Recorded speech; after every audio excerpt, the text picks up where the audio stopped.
नमस्कार। मैं जनवक्ता श्री ओम गौतम। हरियाणा चुनाव के बाद ऐसा लग रहा था कि कांग्रेस पार्टी ये कहने की कोशिश कर रही है कि जम्मू कश्मीर में उसकी सरकार बन गई है।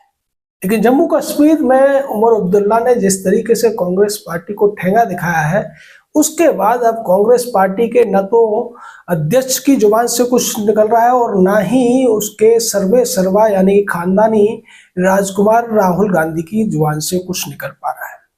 आज नायब सैनी ने भी हरियाणा के मुख्यमंत्री के तौर पर शपथ ले ली, जिसके बारे में तमाम बातें अफवाहें फैलाने की कोशिश की गई थी कि शायद भारतीय जनता पार्टी में सिर्फ फुटबॉल होगा और राव इंद्रजीत के नाम पर तमाम अफवाहें फैलाई गई थी कि वो अहिरवाल के 9 विधायकों को लेकर बगावत कर सकते हैं अगर उन्हें मुख्यमंत्री ने बनाया गया। दूसरी तरफ अनिल विज को लेकर भी तमाम बातें चल रही थी, लेकिन हुआ वही जिसके लिए भारतीय जनता पार्टी पहले से मन बना चुकी थी कि नायब सैनी को ही हरियाणा का नया मुख्यमंत्री के तौर पर शपथ दिलाई जाएगी, और ऐसा हुआ भी।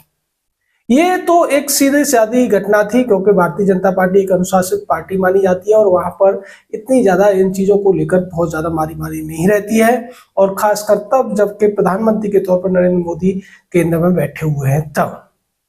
लेकिन कांग्रेस पार्टी के बुरे दिन अब खत्म होने का नाम नहीं ले रहे। कांग्रेस पार्टी उम्मीद लगाए बैठी थी कि हरियाणा में भी वो सरकार बनाएंगे, वहां करारी हार हुई। जम्मू कश्मीर में जो खानदानी गठबंधन था, यानी कि इंडी गठबंधन जिसे कहा जाता है, जबकि ये पारिवारिक गठबंधन है। खानदानी जो पार्टियां हैं जो परिवारों के द्वारा चलाई जाती है, उन सभी का ये गठबंधन है। अगर आप गौर से देखेंगे तो जितनी भी पार्टियां इंडी गठबंधन की हैं, उनमें से ज्यादातर पार्टियां खानदानी ही पेशे के तौर पर या खानदानों के लिए ही राजनीति करती हैं, चाहे वो जम्मू कश्मीर की नेशनल कॉन्फ्रेंस हो, पीडीपी हो, कांग्रेस हो, उद्धव ठाकरे की शिवसेना हो, टीएमसी हो, समाजवादी पार्टी हो, आम आदमी पार्टी हो, या टीएमसी हो, या दूसरी जैसे डीएमके हो, शरद पवार की पार्टी एनसीपी हो। ये सब की सब खानदानों के लिए राजनीति कर रही है, चाहे लालू की आरजेडी हो। एक ही परिवार के आसपास इनकी राजनीति घूमती है।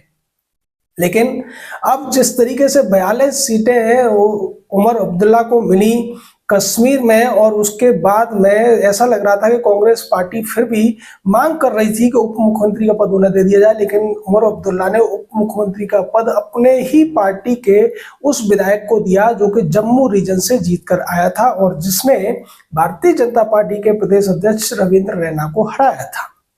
कांग्रेस पार्टी ने फिर ये मांग रखी थी कि उन्हें 2 कैबिनेट की बर्थ दे दी जाए, लेकिन उमर अब्दुल्ला इसके लिए भी राजी नहीं हुए, और इनडायरेक्टली उमर अब्दुल्ला ने अब शायद ये कह दिया है कि आपको रहना है रहो, नहीं तो आप गठबंधन तोड़ सकते हो। हालांकि अभी तक इसकी औपचारिक घोषणा नहीं हुई है, लेकिन जिस तरीके से राहुल गांधी की पार्टी के विधायकों को उमर अब्दुल्ला ने पद नहीं दिए हैं, और साथ ही ये कहा है कि हम कांग्रेस से ये उम्मीद करेंगे कि वो हमारे ऊपर अनावश्यक दबाव न बनाए, जिससे केंद्र सरकार के प्रति हमारा कोई टकराव पैदा हो। सीधे तौर पर उमर अब्दुल्ला का ये कहना ये दिखाता है कि अब उमर अब्दुल्ला चूंकि उन्हें कई जो निर्दलीय प्रत्याशी है उनका समर्थन मिल गया है, भारतीय जनता पार्टी की तरफ से एक एश्योरेंस है कि वो सरकार नहीं गिराएंगे और ना ही सरकार बनाने की कोशिश करेंगे, तो इस स्थिति में कांग्रेस पार्टी गठबंधन में होते हुए भी सरकार में नहीं है, और आने वाले दिनों में हो सकता है कि कांग्रेस औपचारिक घोषणा भी कर दे या फिर उमर अब्दुल्ला ही औपचारिक घोषणा कर दे कि एनसी और कांग्रेस का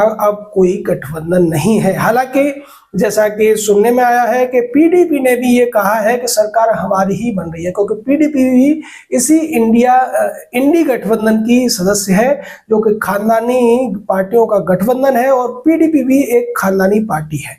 ये भारत देश की जितनी भी खानदानी पार्टियां हैं वो कहीं ना कहीं इस गठबंधन के साथ है या इस गठबंधन का हिस्सा है।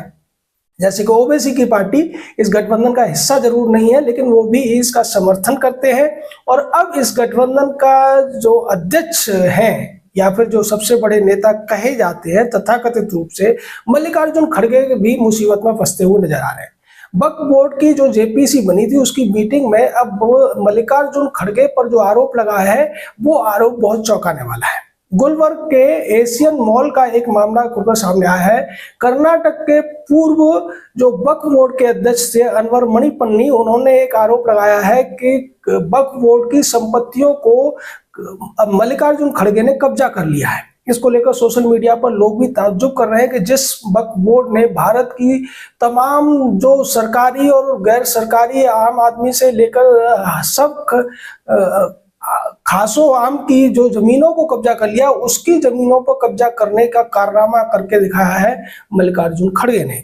हालांकि जो जितनी भी ये खानदानी पार्टियां हैं, इन सभी के नेताओं पर वक्फ बोर्ड की संपत्तियों के कब्जे के आरोप है। जैसे उत्तर प्रदेश में समाजवादी पार्टी के तमाम नेताओं के ऊपर, जो खासकर मुस्लिम समाज से ही हैं, वक्फ बोर्ड की संपत्तियों पर या तो कब्जा उन्होंने कर लिया है या फिर वो मिसयूज उनका कर रहे हैं।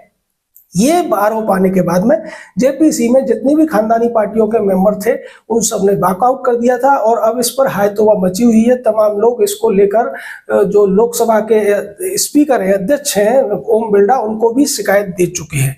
लेकिन ये सारी चीजें दिखाती है कि जब एक बार आपकी हार होना शुरू होती है तो आपका बड़बोलापन भी शांत हो जाता है और आपके मुंह से जुबान भी नहीं हिल पाती है, जैसा कि अब राहुल गांधी और खड़गे की तरफ से देखने को मिल रहा है। अभी हफ्ते भर पहले तक ये जितने जोर शोर से तमाम आरोप लगा रहे थे, तमाम हल्ला गुल्ला कर रहे थे, अब इन लोगों की तरफ से कोई भी बयान कहीं सुनने को नहीं मिल रहा है। आने वाले वक्त में जब झारखंड और महाराष्ट्र के चुनावों का रिजल्ट आएगा, तब उसके बाद इनकी हालत और कितनी पतली हो सकती है, ये आने वाला समय बताएगा। लेकिन फिलहाल तो यही है कि हरियाणा और कश्मीर के चुनावों से कमर जो टूटी है कांग्रेस पार्टी की, उससे कांग्रेस पार्टी खड़ी हो नहीं पा रही है। और यही वजह है कि कांग्रेस पार्टी के पूर्व अध्यक्ष राहुल गांधी की जुबान अब लगता है फेविकॉल से चिपक गई है।